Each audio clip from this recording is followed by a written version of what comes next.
Welcome back. Good afternoon and welcome back to the webinar on trust and distrust in the workplace. Welcome back. Last week we spoke about trust and mistrust, and this matrix slide was the first slide that we talked about. Yep.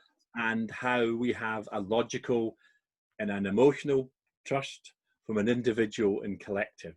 Mm-hmm. And that slide is really saying, I distrust you from an organizational point of view. Mm-hmm. I distrust you from an organization, but I trust you individually. Yeah. So this person who works for this huge, great organization, I trust the person, both from a logical point of view Mm-hmm. and from an emotional point of view, but I completely distrust the organization. Yeah. What does that tell you? Mm-hmm. Let's go into it. I had lots of conversations about this slide last week. And one of the key things that's been coming up is, if you have to make a suggestion to trust someone, Mm-hmm. there is an element of distrust there already. Okay. It's an interesting concept. So what are your thoughts on that? Because I think that's really interesting, because people don't look at that. No, that's quite a deep that's quite a deep thought actually as well, isn't it? Potentially, yes. I mean, I think it'd be more interesting and dependent on the relationship as well between the two parties. Because if you're a stranger, then there's an implied mistrust anyway, because you just don't know the person. More interestingly, it'd be if you do know the person, there's still that mistrust. I don't know if there's any difference in that. I don't know, but I don't know. What do you think on that? Well, that's really interesting, because I've been in meetings say, right, we're going to work with this organization. Yeah. We're going to have to trust them on this. Mm-hmm. So therefore, there's something at the back of your mind saying, well, is there a distrust? And you can't, it never goes away. Yeah. But my question would be, how do I actually do that from an individual Mm-hmm. and a collective? How do I trust this company to work with? Yeah. Because you and I know, previous to lockdown, you'd go and meet the person and you'd build up a relationship. Uh-huh. Yeah, absolutely. How long is that relationship going to take to build up? And given that we're Zooming all over the world and I can see you, do I base that on an individual or collective? Mm-hmm. Yeah. Even really fascinating. Even the language, isn't it? It implies that there's mistrust already there before there was any trust. You know, even just saying we're going to have to trust them on this. Well, even the language there suggests that perhaps you don't trust them anyway, or there's mistrust. Sorry. So it's an interesting part of the language as well. I like it. So if I said to someone, I don't trust you, mm-hmm. does that mean I distrust them? Mm. And is that coming from a logical, rational perspective, exactly. or an emotional back perspective? to our previous conversation, doesn't it? Like, where is that Yes. coming from? Absolutely, yeah. So I'll go on to the next slide now. So that's the matrix there. That's the trust from the individual, both from a logical point of view mm-hmm. and a relational point of view. And I distrust you on those levels as well. Yeah. So the next slide is this is really interesting. So if we see on the bottom corner, the bottom two, this is on an individual. I distrust the person from a logical and rational point of view, but I identify. So this could be relational. This could be someone you really know. Mm-hmm. This could be someone you're related to. So I trust this person because we have shared values and I have a relationship. Mm-hmm. But at the same time, why are you doing something I don't agree with? Mm-hmm. I don't know who you are anymore. You're not the person I thought you are. And now I don't trust you. Yeah. Uh-huh. When the person was, I thought you were going to be there, and now you're no longer there. Yeah. But I have this emotional attachment to you. Mm-hmm. I'm sure there's been a lot of those cases recently. Well, at the start of the pandemic, I surmise that there would have been a lot of people disappearing and not answering phone calls or text messages for whatever reason. Yes, and I think also if how do you overcome? Emotionally, I'm connected to you. Mm-hmm. Your values are the same. Mm-hmm. But the brain's telling you one thing, no, go away. So do you trust your head, your heart, your gut? You've got this juxtaposition going on. What do I do here? Yes. And what, as you said, what conversation do I have in order to refill that and rebuild Yeah. That trust. Mm-hmm. Yeah. Yes, if someone's upset me and I really have a closer relationship with them, why did you do that? So has their value and behavior changed? Mm-hmm. Has their culture changed? Has the organization changed? Who they work for changed? Yeah. And given that some people, are in a really difficult and precarious position, Mm-hmm. that may come up in a completely different way. And maybe it's about a different conversation. Mm-hmm. Yeah, absolutely. What question do I ask now? Yes, and also why? What's leading to this? Like you just suggested, these behaviours, this attitude, this change. What's the root cause of that? Is there something underlying that's not clearly visible, as very often so there is? Yes, I think it's a really interesting one. Yeah. So the next one is changed again. So this one here is really interesting. So I've identified, I have shared values with this organization, Mm-hmm. and I don't trust them. I think at one point, the culture and values have completely changed. The organizational has changed. What's your purpose? What are your values? What's your parameters? But individually, I trust this person, this one person who I know works for this organization. Yes. As the organization's value, behavior, and mission statement changed, we're going down this route because of what's happening. But the person who I trust hasn't changed. Yeah. Yeah. Again, all of these are they're complex rather than complicated, aren't they? There's a lot of things going on or could be going on that affect these thoughts and these decisions. I think it's really interesting at the moment that some companies are actually coming up and saying we have to be agile and transformative. And also, do their values and culture, wonderful question, do the culture and the values change of the company?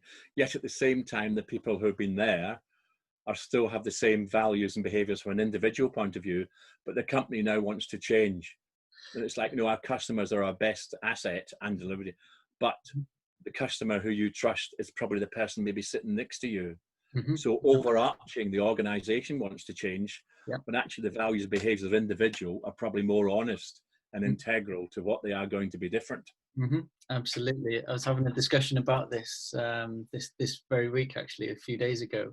And it was around organizations trying to change their culture by changing their values or the rhetoric behind their values, or whatever they plaster on the company internet or on the wall. Those are not the values. There's what you'd like it to be, perhaps, but the values are an emergent property of the people within the organization. It has to go down another level than just an organization saying that this are the values. If it's not what happens and what people see, they're the real values, not what's written on a wall or on a post-it note, or on the company intranet saying that these will now be your values. So it doesn't work that way. And that's interesting, I suppose, from a leader and leadership point of view.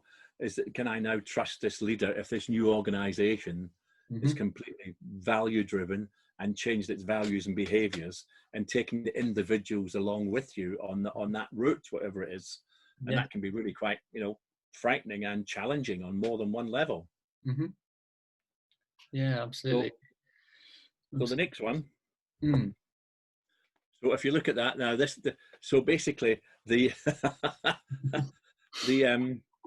individually. So basically, you have a large organization, a system, an institution, who I trust, but actually the individual who works for them, I don't trust, and that's completely, turned everything around. This is a really good organization. I know what they do.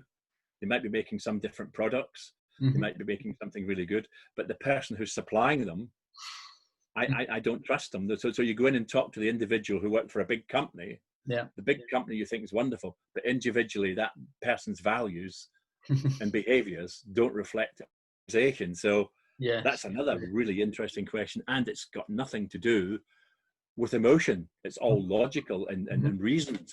Yeah, absolutely. Um, that's a really interesting part of the matrix. I really like that one, because it's hard for organizations, isn't it, to like we've discussed before, it's like getting the right people that have those values, especially in the current recruitment age, where perhaps you can't do it face to face and you have to just take it on whatever you see on the other end of the screen and whatever is said, perhaps lacking the emotional connection because you're not in the room with them. And then do these people go and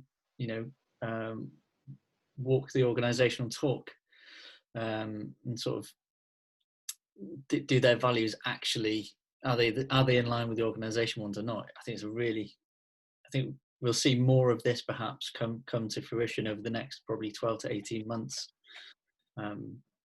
because of the pandemic, or a part of the pandemic.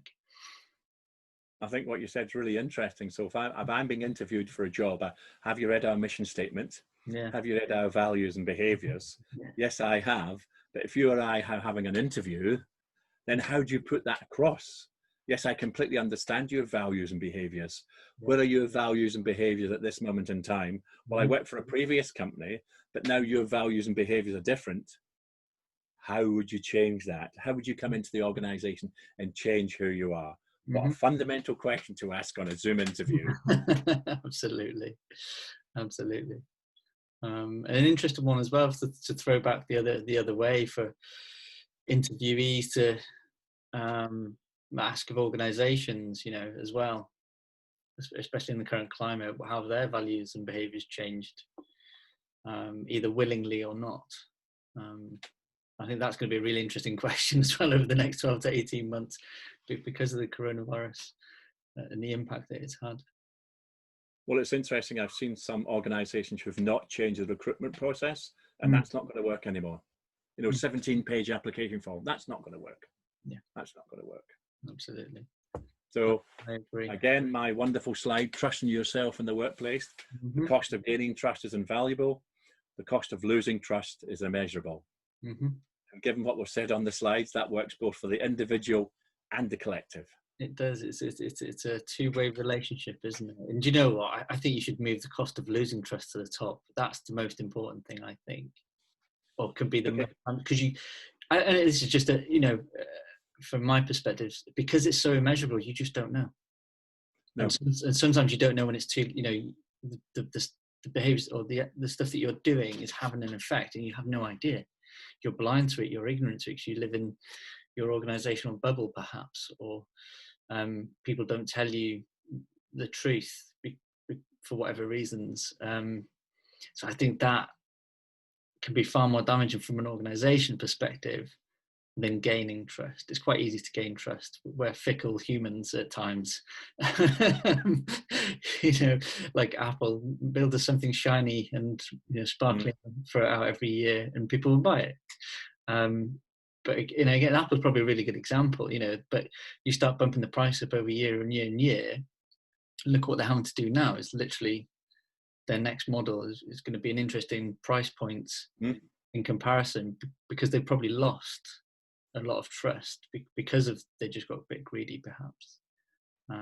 So yeah, I love those two statements. I think the losing is the far more impactful one. Thank you for that insight. Yeah, absolutely. Thank you for the discussion.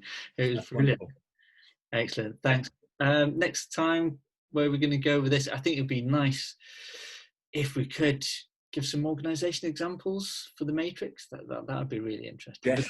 Without actually being too slanderous against organisations or in. Yeah, we could do that. Yeah. I think that would be really good to sort of paint a bigger picture, perhaps. Yes. Excellent. Yeah. Cool. Okay, you can stop recording.